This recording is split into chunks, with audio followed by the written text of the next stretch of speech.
श्रीमद्भागवत गीता अध्याय 7।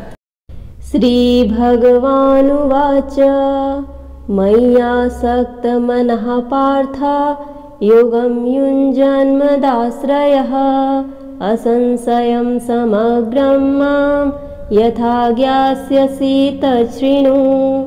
ज्ञानं तेऽहं सविज्ञानमिदं वक्ष्यामशेषतः यज्ज्ञात्वा नेह भूयोऽन्यज् ज्ञातव्यमवशिष्यते। मनुष्याणां सहस्रेषु कश्चिद्धत्तति सिद्धये यत् तामपि सिद्धानां कश्चिन्मां वेत्ति तत्त्वतः। भूमिरापो नलो वायुः खं मनो बुद्धिरेव च अहंकार इतीयं मे भिन्ना प्रकृतिरष्टधा। अपरेयमितस्तवन्यां प्रकृतिं वृद्धिं मे परां। जीवभूतां महाबाहो ययेदं धार्यते जगत् एतद्धोनीनि भूतानि सर्वाणीत्युपधारय। अहं कृष्णस्य जगतः प्रभवः प्रलयस्तथा मत्तः परतरं नान्यत् किञ्चिदस्ति धनञ्जय। मयि सर्वमिदं प्रोक्तं सूत्रे मणिगणा इव।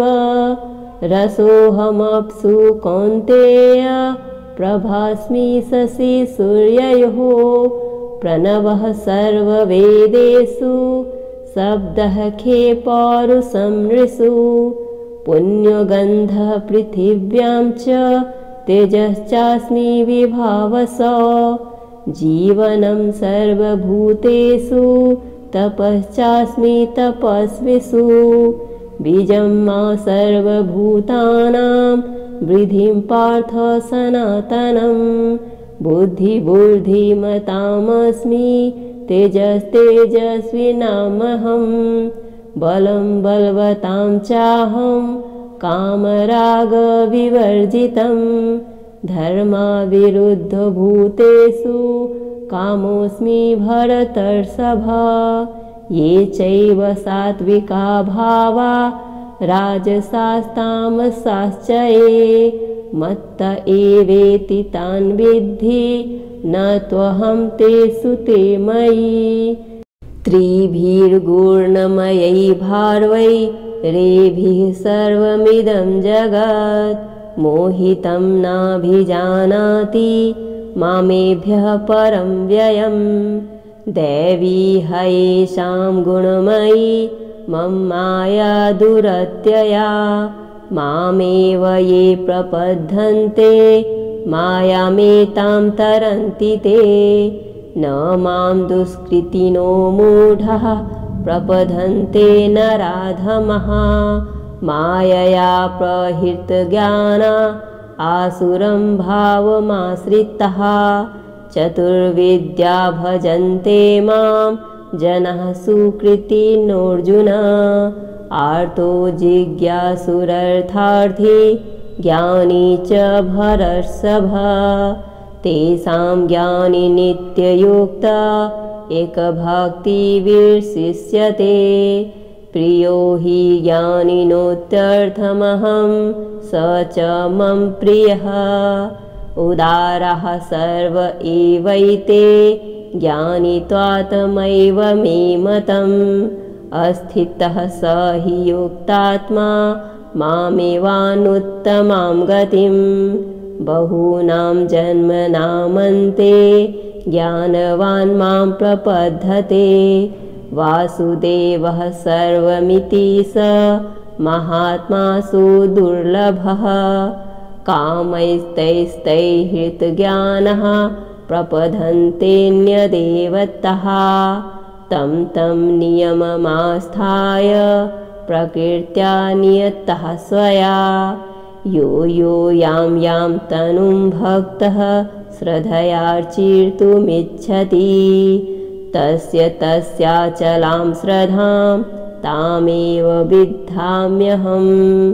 स तया श्रद्धया युक्तस्याराधनमीहते लभते च ततः कामान् मयैव विहितान् हितान् अन्तवत्तु फलं तेषां तद्भवत्यल्पमेधसां देवान् देवयजो यान्ति मद्भक्ता यान्ति मामपि अव्यक्तं व्यक्तिमापन्नं मन्यन्ते माम बुद्धयः परं भावं जानन्तो ममाव्ययं नुत्तमं नाहं प्रकाशः सर्वस्य योगमाया समावृतः मूढोऽयं नाभिजानाति लोको मां जमव्ययम् वेदाहं समतीतानि वर्तमानानि चार्जुन भविष्यानि च भूतानि मां तु वेद न कश्चन इच्छाद्वेषसमुत्थेन द्वन्द्वमोहेन भारत सर्वभूतानि सम्मोहं सर्गे यान्ति परन्तप येषां त्वन्तगतं पापं जनानां पुण्यकर्मणां ते द्वन्द्वमोहर्निमुक्ता भजन्ते मां दृढव्रताः जरामरणमोक्षाय ममाश्रित्य यतन्ति ये ते ब्रह्म तद्विदुः कृत्स्न मध्यात्मं कर्म चाखिलं साधिभूताधिदेवैमां साधियज्ञं च ये विदुः प्रयाणकालेऽपि च मां ते विदुर्युक्तचेतसः। श्रीभगवानुवाच मय्यासक्तमनः पार्थ योगं युञ्जन्मदाश्रयः असंशयं समग्रं मां यथा ज्ञास्यसि तच्छृणु ज्ञानं तेऽहं सविज्ञानमिदं वक्ष्यामशेषतः यज्ज्ञात्वा नेह भूयोऽन्यज् ज्ञातव्यं वसिष्यते मनुष्याणां सहस्रेषु कश्चिद्धत्तति सिद्धये यत् तामपि सिद्धानां कश्चिन्मां वेत्ति तत्त्वतः भूमिरापो नलो वायुः खं मनो बुद्धिरेव च अहङ्कार इतीयं मे भिन्ना प्रकृतिरष्टधा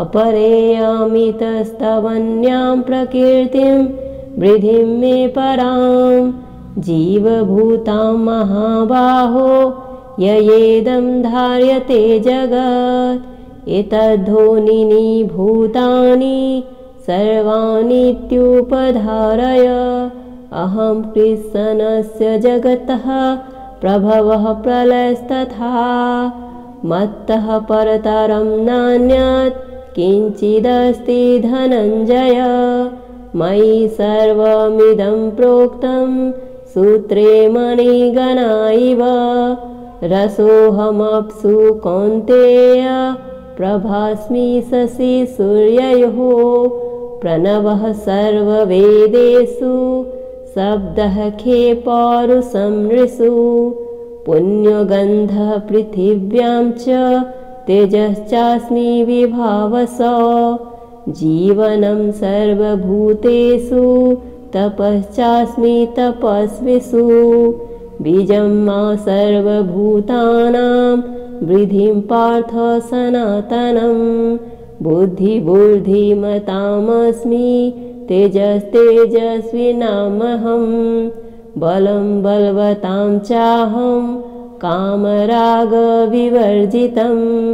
धर्माविरुद्धभूतेषु कामोऽस्मि भरतर्षभ ये चैव सात्विका भावा राजसास्तामसाश्च ये मत्त एवेति तान् विद्धि न त्वहं तेषु ते मयि त्रिभिर्गुणमयै भार्वै रेभिः सर्वमिदं जगत् मोहितं नाभिजानाति मामेभ्यः परं व्ययम् दैवी हयेषां गुणमयी मम माया दुरत्यया मामेव ये प्रपद्यन्ते मायामेतां तरन्ति ते न मां दुष्कृतिनो मूढः प्रपद्यन्ते नराधमः मायया प्रहृतज्ञाना आसुरं भावमाश्रितः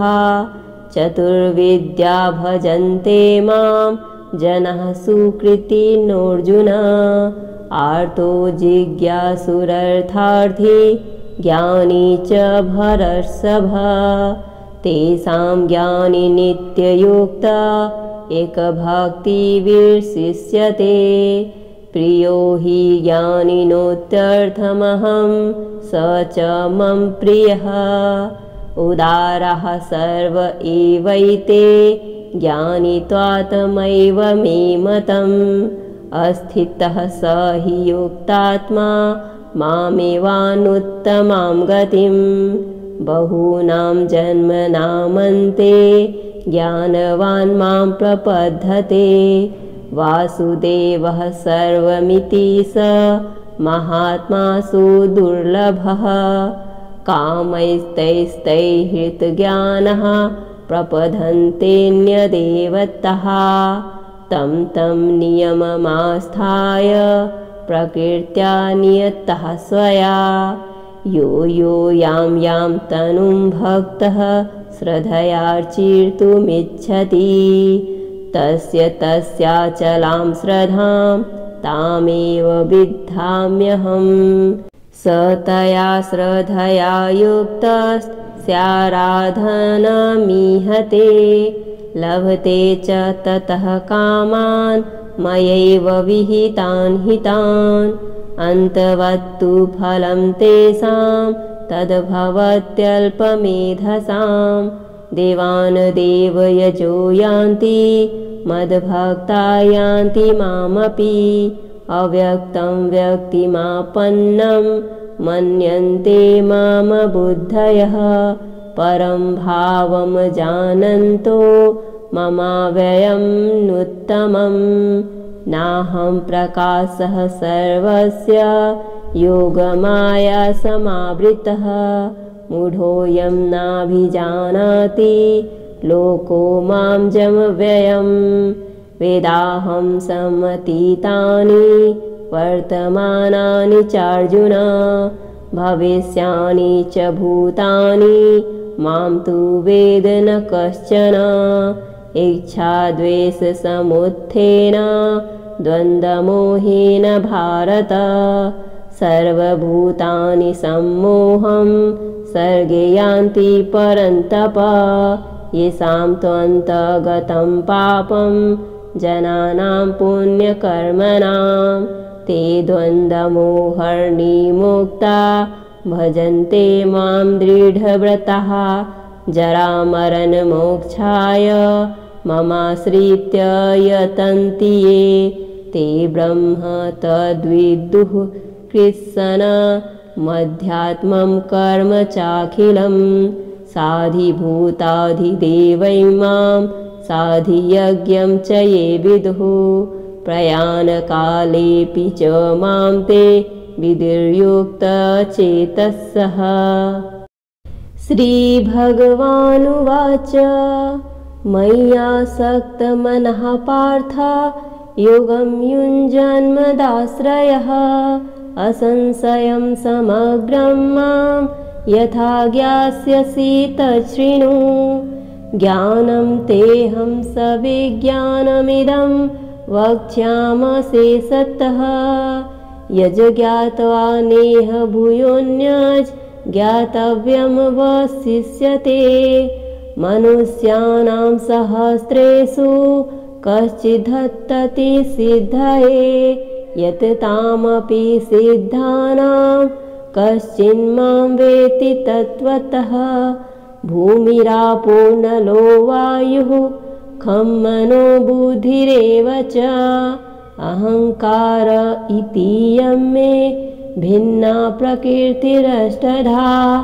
अपरेयमितस्तवन्यां प्रकृतिं वृद्धिं मे परां जीवभूतां महाबाहो ययेदं धार्यते जगत् एतद्धोनीनि भूतानि सर्वाणीत्युपधारय अहं कृत्स्नस्य जगतः प्रभवः प्रलयस्तथा मत्तः परतरं नान्यत् किञ्चिदस्ति धनञ्जय मयि सर्वमिदं प्रोक्तं सूत्रे मणिगणा इव रसोऽहमप्सु कौन्तेय प्रभास्मि शशि सूर्ययोः प्रणवः सर्ववेदेषु शब्दः खे पौरुषं नृषु पुण्यगन्धः पृथिव्यां च तेजश्चास्मि विभावसो जीवनं सर्वभूतेषु तपश्चास्मि तपस्विषु बीजं मा सर्वभूतानां वृद्धिं पार्थ सनातनं बुद्धिमतामस्मि तेजस्तेजस्विनामहं बलं बलवतां चाहं कामरागविवर्जितं धर्माविरुद्धभूतेषु कामोऽस्मि भरतर्षभ ये चैव सात्विका भावा राजसास्तामसाश्च ये मत्त एवेति तान् विद्धि न त्वहं तेषु ते मयि त्रिभिर्गुणमयैर्भार्वै रेभिः सर्वमिदं जगत् मोहितं नाभिजानाति मामेभ्यः परं व्ययम् दैवी हयेषां गुणमयी मम माया दुरत्यया मामेव ये प्रपद्यन्ते मायामेतां तरन्ति ते न मां दुष्कृतिनो मूढः प्रपद्यन्ते नराधमः मायया प्रहृतज्ञाना आसुरं भावमाश्रितः चतुर्विद्या भजन्ते मां जनः सुकृतिनोऽर्जुन आर्तो जिज्ञासुरर्थार्थी ज्ञानी च भरर्षभ तेषां ज्ञानी नित्ययुक्ता एकभक्तिर्विशिष्यते प्रियो हि ज्ञानिनोत्यर्थमहं स च मम प्रियः उदारः सर्व एवैते ज्ञानित्वात्मैव मे मतम् अस्थितः स हि युक्तात्मा मामेवानुत्तमां गतिं बहूनां जन्मनामन्ते ज्ञानवान् मां प्रपद्यते वासुदेवः सर्वमिति स महात्मा सुदुर्लभः कामैस्तैस्तैहृतज्ञानः प्रपद्यन्तेऽन्यदेवतः तं नियममास्थाय प्रकृत्या नियतः स्वया यो यां यां तनुं भक्तः श्रद्धयार्चितुमिच्छति तस्याचलां श्रद्धां तामेव विद्धाम्यहम् स तया श्रद्धया युक्तस्याराधनमीहते लभते च ततः कामान् मयैव विहितान् हितान् अन्तवत्तु फलं तेषां तद्भवत्यल्पमेधसां देवान् देवयजो यान्ति मद्भक्ता यान्ति मामपि अव्यक्तं व्यक्तिमापन्नं मन्यन्ते माम बुद्धयः परं भावं जानन्तो ममाव्ययं नुत्तमं नाहं प्रकाशः सर्वस्य योगमाया समावृतः मूढोऽयं नाभिजानाति लोको मां जमव्ययं वेदाहं समतीतानि वर्तमानानि चार्जुन भविष्यानि च भूतानि मां तु वेद न कश्चन। इच्छाद्वेषसमुत्थेन द्वन्द्वमोहेन भारत। सर्वभूतानि सम्मोहं सर्गे यान्ति परन्तप। येषां त्वन्तगतं पापं जनानां पुण्यकर्मणां ते द्वन्द्वमोहर्निमुक्ता भजन्ते मां दृढव्रताः। जरामरणमोक्षाय ममाश्रित्य यतन्ति ये ते ब्रह्म तद्विदुः कृत्स्न मध्यात्मं कर्म चाखिलं। साधिभूताधिदेवैमां साधियज्ञं च ये विदुः प्रयाणकालेऽपि च मां ते विदुर्युक्तचेतसः। श्रीभगवानुवाच मय्यासक्तमनः पार्थ योगं युञ्जन्मदाश्रयः असंशयं समग्रं मां यथा ज्ञास्यसि तच्छृणु। ज्ञानं तेऽहं सविज्ञानमिदं वक्ष्यामशेषतः। यज्ज्ञात्वा नेह भूयोऽन्यज् ज्ञातव्यमवशिष्यते। मनुष्याणां सहस्रेषु कश्चिद्धत्तति सिद्धये यत् तामपि सिद्धानां कश्चिन्मां वेत्ति तत्त्वतः। भूमिरापो नलो वायुः खं मनो बुद्धिरेव च अहङ्कार इतीयं मे भिन्ना प्रकृतिरष्टधा। अपरेयमितस्तवन्यां प्रकृतिं वृद्धिं मे परां। जीवभूतां महाबाहो ययेदं धार्यते जगत् एतद्धोनीनि भूतानि सर्वाणीत्युपधारय। अहं कृष्णस्य जगतः प्रभवः प्रलयस्तथा। मत्तः परतरं नान्यत् किञ्चिदस्ति धनञ्जय। मयि सर्वमिदं प्रोक्तं सूत्रे मणिगणा इव। रसोऽहमप्सु कौन्तेय प्रभास्मि शशि सूर्ययोः। प्रणवः सर्ववेदेषु शब्दः खे पौरुषं नृषु। पुण्यगन्धः पृथिव्यां च तेजश्चास्मि विभावसौ। जीवनं सर्वभूतेषु तपश्चास्मि तपस्विषु। बीजं मा सर्वभूतानां वृद्धिं पार्थ सनातनं।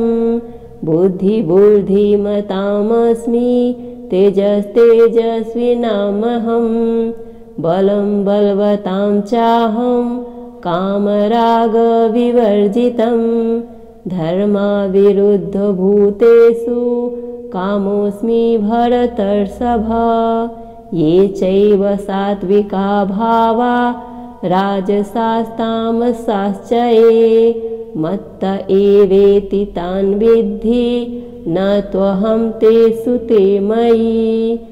त्रिभिर्गुणमयै भारवै रेभिः सर्वमिदं जगत् मोहितं नाभिजानाति मामेभ्यः परं व्ययम्। दैवी हयेषां गुणमयी मम माया दुरत्यया। मामेव ये प्रपद्यन्ते मायामेतां तरन्ति ते। न मां दुष्कृतिनो मूढः प्रपद्यन्ते नराधमः।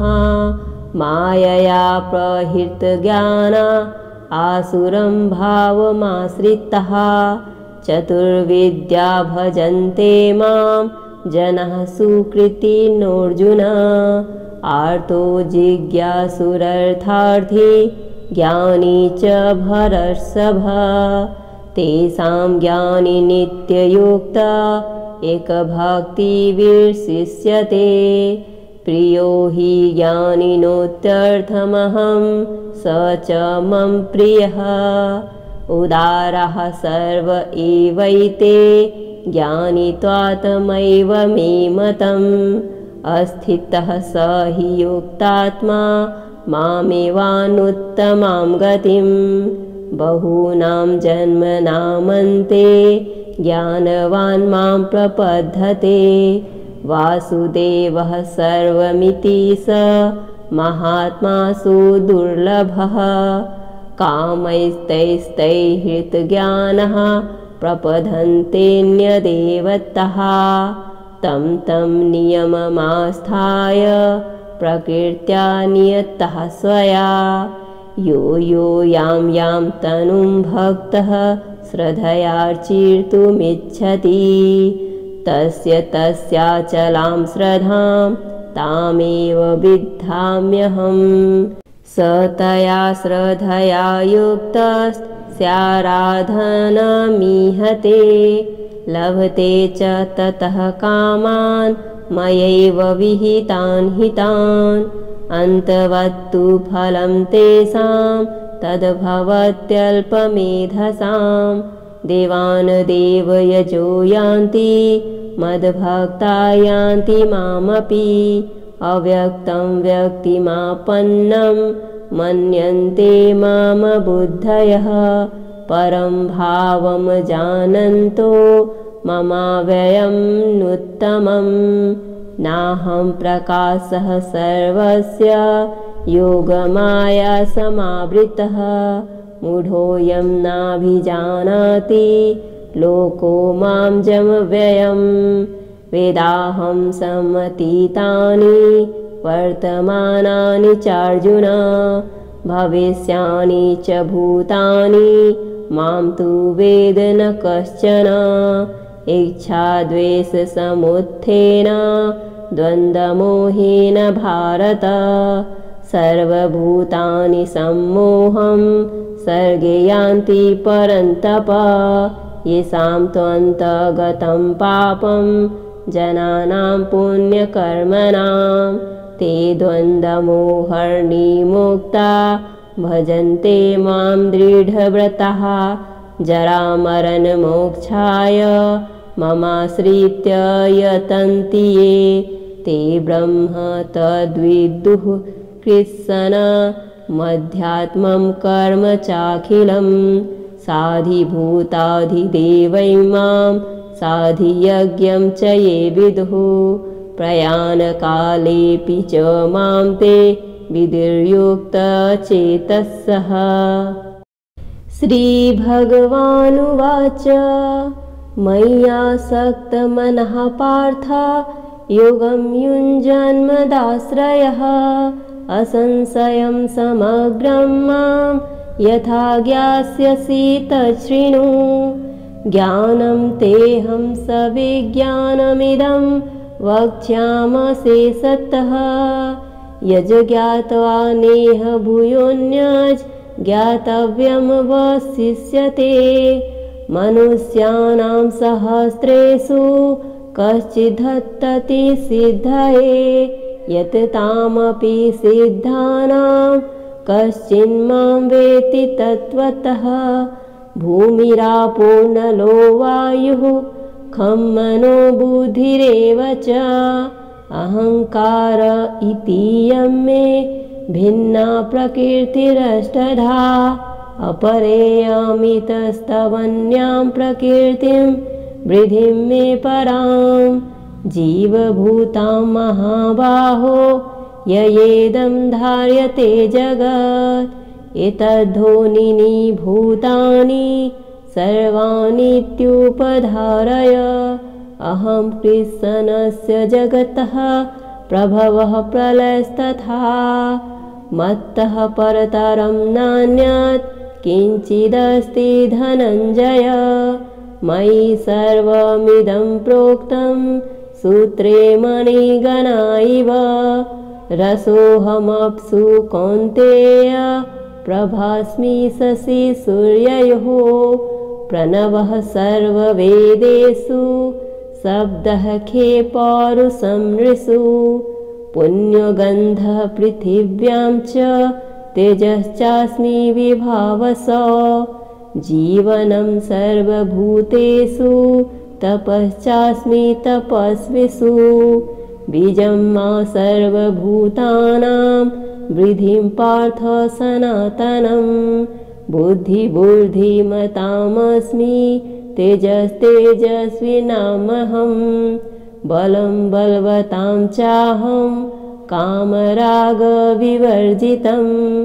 धर्माविरुद्धभूतेषु कामोऽस्मि भरतर्षभ ये चैव सात्विका भावा राजसास्तामसाश्च ये मत्त एवेति तान् विद्धि न त्वहं तेषु ते मयि त्रिभिर्गुणमयै भारवै रेभिः सर्वमिदं जगत् मोहितं नाभिजानाति मामेभ्यः परं व्ययं दैवी हयेषां गुणमयी मम माया दुरत्यया मामेव ये प्रपद्यन्ते मायामेतां तरन्ति ते न मां दुष्कृतिनो मूढः प्रपद्यन्ते नराधमः मायया प्रहृतज्ञाना आसुरं भावमाश्रितः चतुर्विद्या भजन्ते मां जनः सुकृतिनोऽर्जुन आर्तो जिज्ञासुरर्थार्थी ज्ञानी च भरर्षभ तेषां ज्ञानी नित्ययुक्ता एकभक्तिर्विशिष्यते प्रियो हि ज्ञानिनोत्यर्थमहं स च मम प्रियः उदारः सर्व एवैते ज्ञानित्वात्मैव मे मतम् अस्थितः स हि युक्तात्मा मामेवानुत्तमां गतिं बहूनां जन्मनामन्ते ज्ञानवान् मां प्रपद्यते वासुदेवः सर्वमिति स महात्मा सुदुर्लभः कामैस्तैस्तैहृतज्ञानः प्रपद्यन्तेऽन्यदेवतः तं तं नियममास्थाय प्रकृत्या नियतः स्वया यो यो यां यां तनुं भक्तः श्रद्धयार्चितुमिच्छति तस्य तस्याचलां श्रद्धां तामेव विद्धाम्यहम् स तया श्रद्धया युक्तस्याराधनमीहते लभते च ततः कामान् मयैव विहितान् हितान् अन्तवत्तु फलं तेषां तद्भवत्यल्पमेधसां